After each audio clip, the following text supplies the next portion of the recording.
माझ्या तमाम मराठी बांधवांनो, भगिनींनो आणि मातांनो, आज महाराष्ट्राचा विकास आराखडा सादर करताना मला खूप आनंद होतोय.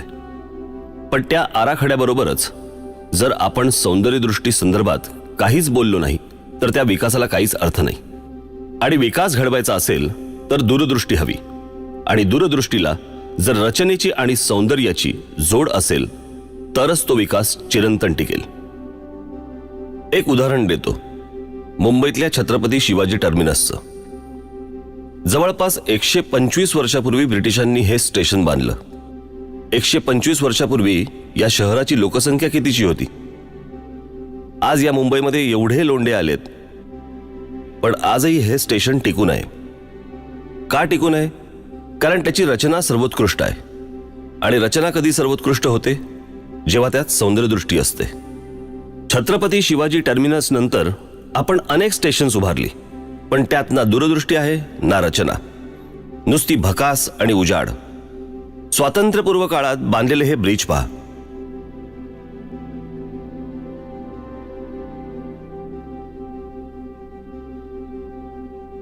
आणि आपण बांधलेले हे ब्रिज पहा. मूलभूत गरजा सोडवण्याबरोबरच पायाभूत सुविधांमध्ये सौंदर्यदृष्टी नसेल तर काय उपयोग? म्हणून आमचा हा छोटासा प्रयत्न, जो राज्य सरकारसाठी, महानगरपालिकांसाठी, जिल्हा परिषदांसाठी, ग्रामपंचायतींसाठी आणि आपल्या सर्वांसाठी महत्त्वाचं ठरेल. एक पटकन डोळ्यासमोर परदेशातलं उदाहरण येते. याचा अर्थ असा नाही की परदेशातलंच काय ते चांगलं आणि आपल्याकडचंच काय ते वाईट. माझं म्हणणं एवढंच आहे की जे चांगलं आहे ते स्वीकारायला काय हरकत आहे. एक उत्कृष्ट केस स्टडी आहे न्यूयॉर्क मधल्या सेंट्रल पार्कची. न्यूयॉर्कच्या मॅनहॅटनला शहराच्या अगदी मध्यात ते पार्क आहे. ते सुरू झालं 1857 साली, जेव्हा आपण स्वातंत्र्याची पहिली लढाई लढत होतो. हे पार्क 778 एकरात पसरलंय. म्हणजे आपल्या मुंबईच्या शिवाजी पार्क एवढी 28 ते 30 मैदानं बसतील एवढं मोठं पार्क आहे ते. नागरिकांनीच पुढाकार घेऊन ते सुरू केलं, राखलं, आणि आजही न्यूयॉर्कच्या गजबजाटात ते पार्क स्वतःचं सौंदर्य टिकवून आहे. कोणा एकाची मालकी नाही की अतिक्रमण नाही. इथे दाट झाडी आहे, प्राणी संग्रहालय आहे, तळं आहे, पक्षी निरीक्षण केंद्र आहे. मुख्य म्हणजे या वर्दळीच्या भागात लोकांना हवी असलेली एक शांतता आहे. आणि या एवढ्या मोठ्या पार्कचं व्यवस्थापन कुठचीही सरकारी यंत्रणा करत नाही, तर सेंट्रल पार्क कॉन्झर्वन्सी नावाची संस्था करते. हे का होत असेल? कारण ते पार्क लोकांनी उभारले. ते इतकं सुंदर राखलंय की ते लोकांना आजही हवंसं वाटतंय. त्या तुलनेत आपल्याकडे काय आहे? आपल्याकडे पण मुंबईत एक पार्क आहे, बोरिवलीचं संजय गांधी राष्ट्रीय उद्यान. वन विभागाच्या जमिनीवर हे पसरलंय. बरं, हे जंगल किती अवाढव्य आहे माहितीये? पवईला सुरू होतं ते थेट संपतं घोडबंदरला. हे जंगल किती पसरलंय माहितीये? ते आहे 104 चौरस किलोमीटर्स. मी तुम्हाला सेंट्रल पार्कमध्ये किती शिवाजी पार्क मैदानं बसतील हे सांगितलं. आता आपल्या मुंबईतलं जंगल किती आहे माहितीये? 30 सेंट्रल पार्क बसतील एवढ्या अवाढव्य जागेवर हे पसरलंय. बरं, न्यूयॉर्कला असं पार्क उभारावं लागलं तर आपल्याकडे निसर्गानेच आपल्या पदरात दान टाकलंय. पण आपण या पार्कची काय अवस्था करून ठेवली आहे माहितीये? भीषण अवस्था आहे. पार्कला चारी बाजूनी वाळवी लागल्यासारख्या इमारती आहेत. बिल्डर मंडळी वाटेल तसं जंगल ओरबाडतायत. जंगल आक्रस्त आहे. तिथले प्राणी शहरात आसरा शोधतायत. बिबळ्या घरात शिरला असं आपण ओरडत सुटतो, पण अहो, तो आपल्या घरात नाही आलाय, आपण त्याच्या घरात शिरलोय.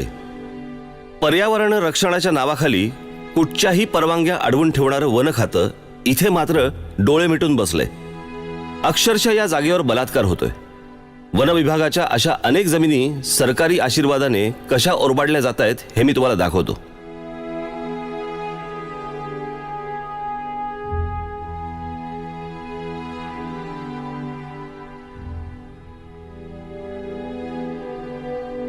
पाहिलं?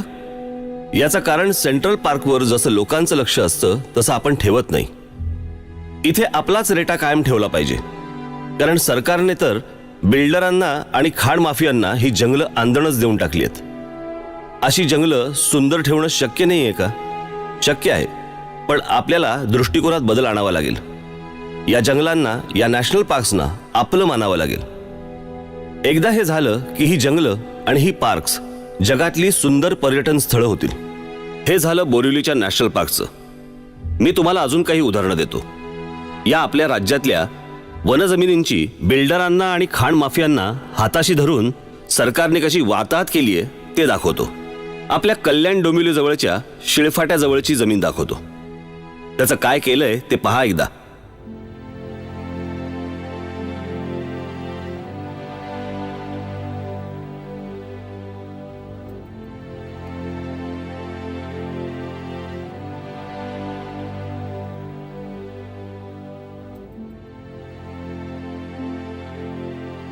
आता हे नवी मुंबईतले वन विभागाचे डोंगर.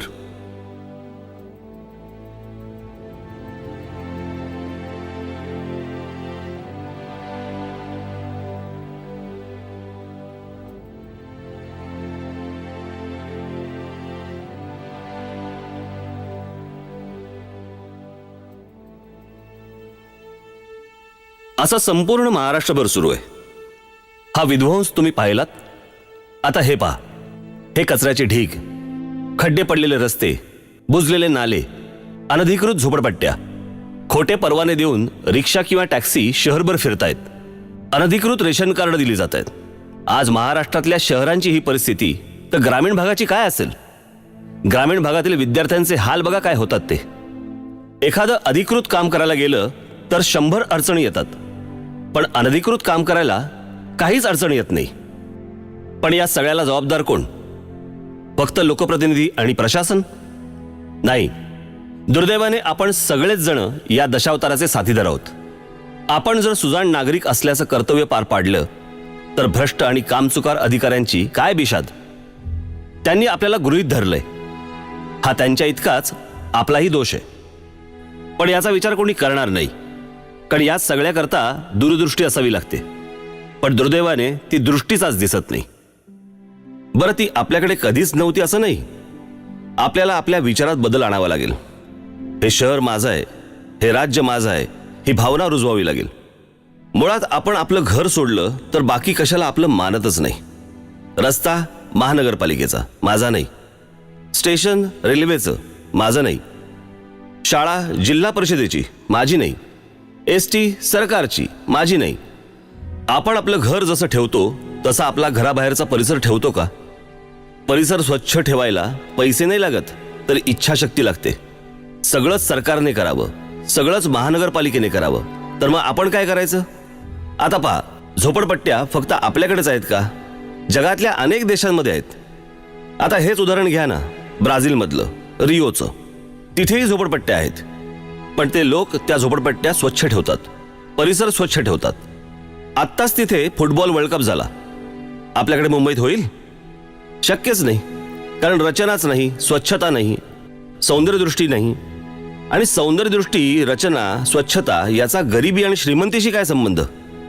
आपण आपल्या घराची जशी काळजी घेतो तशी आपल्या गावाची, आपल्या शहराची, महाराष्ट्राची काळजी घेतो का? माझं असं अजिबात म्हणणं नाही की कोणी काळजी घेतच नसेल, पण त्याचं प्रमाण किती आहे? आज संपूर्ण समाजात ही भावना आपल्याला जागृत करायला पाहिजे. आपण स्वतःच्या घराची किती काळजी घेतो? त्याच्या रंगापासून ते फर्निचरपर्यंत सगळ्या गोष्टींची काळजीपूर्वक निवड करतो. घर सुंदर राहावं, स्वच्छ राहावं म्हणून धडपड करतो. तसंच मग शहराकरता का नाही करत? घरातल्या भिंतीवर थुंकतो का आपण? मग शहरातल्या भिंतींवर का थुंकतो? कारण ही शहरं, ही गावं, हा महाराष्ट्र हे माझं घर आहे असं आपण मानतच नाही. मलेशिया, सिंगापूर, थायलंड आपल्या मागून आले आणि किती पुढे निघून गेले. आमच्या मागून आलेल्या देशांचं चलन अधिक बळकट आणि आमच्या रुपयाचं सतत अवमूल्यन. तिथल्या लोकांनी त्या देशाला, शहराला आपलं मानलं. जगात प्रत्येक प्रगत देशातला माणूस आपल्या परिसराची, शहराची, देशाची, आपल्या घरासारखी काळजी घेतो. त्यांच्या परंपरा, स्मारकं अभिमानाने जगासमोर ठेवतो. आपल्याकडेही अभिमानाने दाखवण्यासारख्या प्रचंड गोष्टी आहेत. 700 किलोमीटर पसरलेली कोकणची आपली किनारपट्टी आहे. सह्याद्री पर्वत रांगा आहेत, जंगलं आहेत, शिवरायांची गडकिल्ल्यांच्या रूपाने उभी असलेली स्मारकं आहेत, उत्कृष्ट मंदिरं आहेत. आपल्या बुलढाण्यात लोणारचं जे विवर आहे ना, ते जगात 3ऱ्या क्रमांकाचं विवर आहे आणि आपल्या देशातलं एकमेव, उल्कापातामुळे तयार झालेलं. आज आपल्या नागपुरात देशाचा मध्यबिंदू आहे. पण आम्ही कोणाला दाखवत नाही आहोत. शेकडो वर्षांची संगीत परंपरा आहे, साहित्य परंपरा आहे, नाट्य परंपरा आहे, क्रीडा क्षेत्राची परंपरा आहे. अहो, देशात ज्यांनी चित्रपट सृष्टीचा पाया रचला त्या दादासाहेब फाळक्यांनी सुरू केलेली चित्रपट सृष्टी आहे. महाराष्ट्राकडे विद्वत्ता आहे, सामाजिक क्षेत्रात काम करणाऱ्या संस्थांचं मोह आहे, शेकडो वर्षांची वारकरी परंपरा आहे. अशा असंख्य गोष्टी आपल्याकडे महाराष्ट्रात आहेत, पण हे आम्ही जगाला ओरडून सांगायला तयार नाही आहोत, अभिमानाने जगासमोर मांडायला तयार नाही आहोत आणि ते नीट राखतही नाही आहोत. आपल्या महाराष्ट्राची खरी ताकद आहे आपल्याकडचे गुणवान तरुण तरुणी, पण तेही हा देश सोडून चाललेत. का चाललेत? चांगलं शिक्षण आणि नोकऱ्या तर त्यांना इथेही मिळू शकतात, पण त्या परदेशातली उत्तम व्यवस्था, राहणीमान, सभोवतालचं वातावरण त्यांना आकर्षित करतं. या मुलांना या देशातच राहावंसं वाटावं असं बरं वातावरणही आपण 67 वर्षात देऊ शकलो नाही. पण आम्हाला या सगळ्याचं काहीच वाटत नाही, कारण आपण विचार करतोय फक्त आपला स्वतःचा. राज्याचा विचार ना, तो दुसरा बघेल. या वृत्तीनेच आजपर्यंत घात झाला. एखाद्या समाजाने मनात आणलं तर काय चमत्कार घडू शकतो ते आता आपण पाहूया. आता हे शहर पहा, इथल्या इमारती पहा, रस्ते पहा. शहर पाहतानाच किती छान वाटतं. इथली रचना पहा, इथल्या इमारती पहा, किती छान आहेत. आता आपण दुसरं शहर पाहूया. इथल्या बागा पहा, इथले रस्ते पहा. वाटतं की नाही छान? ही जी 2 शहरं मी तुम्हाला आता दाखवली, त्याचं पहिल्याचं नाव आहे हिरोशिमा आणि दुसऱ्याचं नाव आहे नागासाकी. हे पाहिल्यावर वाटतंय का की या शहरांवरती अणुबॉम्ब पडून ही शहरं बेचिराख झाली होती? गंमत म्हणजे बेचिराख झाल्यानंतर त्यातले काही अवशेष तिथे ठेवून त्याचे त्यांनी टुरिस्ट स्पॉट केले. मग आपल्याकडची शहरं काहीही कारण नसताना बॉम्ब पडल्यासारखी का वाटतात? त्यात काही शिस्त नाही, स्वच्छता नाही, रचना नाही, सौंदर्य नाही, नीटनेटकेपणा नाही. कधी कधी लाजही वाटते आणि कधी दुःखही होतं. ही परदेशातली उदाहरणं देताना मला काही फार आनंद होत नाहीये, पण जगाच्या तुलनेत आपण किती मागे पडलोय हे दाखवावं लागतंय, सांगावं लागतंय. आपल्यालाही हे सगळं बदलायचं आहे, पण त्याकरता आपल्याला सौंदर्यदृष्टी वाढवावी लागेल, रचनात्मक दृष्टिकोन आणावा लागेल. सौंदर्य आपल्या रोजच्या जगण्यात आलं पाहिजे.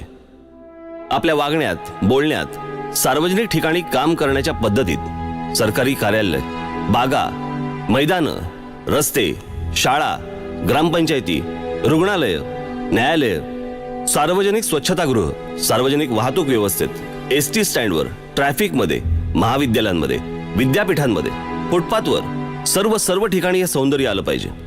आता हे बघा, हे काय रुग्णालय आहे? एखादा बरा असलेला माणूस देखील इथे आजारी पडेल. रुग्णालय कसंही बांधलं तरी चालेल असा विचार करून नाही चालणार.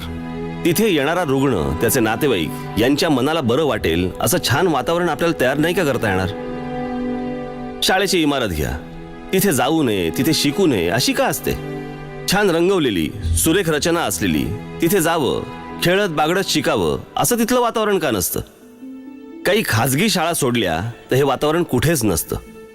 आता आपली शासकीय कार्यालय घ्या, दुःखी, कष्टी अशी का असतात? तिथे जाऊच नाही असं वाटतं. त्या वातावरणातच एक सुस्तपणा, निरुत्साह असतो. सगळीकडे तेच वातावरण. आता आपल्या स्मारकांचंच घ्या ना. आपल्या स्मारकांविषयी तर बोलूच नाही. ज्या लोकांनी आपलं आयुष्य ज्या समाजाकरता दिलं त्यांची स्मारकं आपल्याला धड राखताही येत नाहीयेत. रंग उडालेली, निरुत्साही स्मारकं पाहून मला कधी कधी लाज वाटते. आपल्याला या वृत्तीत बदल घडवायला हवा. ही परिस्थिती बदलायला हवी. आपल्याला वातावरणातच एक सौंदर्य आणायचंय. आपल्या कामात, कामाच्या शैलीत, सरकारी कामकाजात सर्वत्र बदल आणायचा आहे. आपल्याकडे म्हटलंय सत्यम शिवम सुंदरम. सुंदरतेचं महत्व सत्या एवढंच आहे आणि निर्मिती एवढंच आहे. सुंदरता आपल्या वातावरणात आली पाहिजे, आपल्या अंगात भेनली पाहिजे. मी पुन्हा एकदा सांगतो की हे अवघड नाहीये. दुसऱ्या महायुद्धाने युरोप पार बेचिराख केला, पण लोक नाही खचली. त्यांनी पुन्हा नव्या जोमाने युरोप उभा केला. आज England, France, Poland, Germany, Austria, Japan, Russia हे देश पाहून विश्वास बसत नाही की इथे दुसरं महायुद्ध झालं होतं. मी एकदा परदेशात गेलो असतानाची एक आठवण सांगतो. तिथे प्रत्येक शहरातल्या, गावातल्या रस्त्यावर फिरताना मला एक अजब प्रकार दिसला. तिथे प्रत्येक घराच्या बाहेर फुलांची सजावट असायची. सजावट म्हणजे प्रत्येक त्यांची गॅलरी, त्यांचे वरांडे सगळे हे फुलांनी सजवलेले असायचे. त्याची रचना बघून मला गंमत वाटली. मी ज्यांच्याबरोबर फिरत होतो ते स्नेही तिथलेच होते. मी त्यांना विचारलं की इथल्या थंड वातावरणात फुलं टिकतात म्हणून हे लावतात का? ते म्हणाले, छे, इथे एक समज आहे. खूप वर्षापासूनचा. जे घर सुंदर सजवलेलं, त्या घरातील स्त्री ही चांगली अभिरुची असलेली आणि चांगलं आदरातिथ्य करणारी असणार. ज्या घराबाहेरची सजावट चांगली, त्या घरातल्या स्त्रीचं घराकडे लक्ष आहे असं ते समजतात. मला गंमत वाटली. गंमत याच्यासाठी वाटली की सत्यम शिवम सुंदरम हा मंत्र आपण जगाला दिला, पण दुर्दैवाने आपणच हा मंत्र विसरल्यासारखं आजकाल वागतोय. आपल्याला हे सगळं बदलायला हवं. महाराष्ट्राचं फक्त दिसणं नाही तर असणं सुधारायला हवं. बदल फक्त वरवरचा नाही तर तो आपल्या वृत्तीत यायला हवा. आपल्या वागण्यात, बोलण्यात, सार्वजनिक कार्यक्रम घेण्यात, किंबहुना राजकारणात देखील आपल्याला बदल घडवायचा आहे. कामाच्या पद्धतीत, कामाच्या झपाट्यात, सर्वत्र हे दिसलं पाहिजे. आपल्याला महाराष्ट्र सुंदर केला पाहिजे. महाराष्ट्र सुंदर म्हणजे रस्ते, नद्या, शाळा, सरकारी कार्यालय, बागा, सगळं वातावरण सुंदर केलं पाहिजे. मन प्रसन्न तर ते मन स्वप्न पाहिल मोठी. महाराष्ट्राला मोठं करण्याचं, संपन्न करण्याचं स्वप्न आपल्याला पाहायचंय. एका उत्तम मराठी समाजाचं स्वप्न. हे सारं सुरू होईल सुंदर राहण्यापासून, सुंदर रचनेपासून. ही सुंदर रचना हीच आपल्या महाराष्ट्राच्या विकासाच्या आराखड्याची गुरुकिल्ली. हीच आपली कार्यसंस्कृती, हीच आपली दिशा. सुंदर आणि संपन्न महाराष्ट्राची.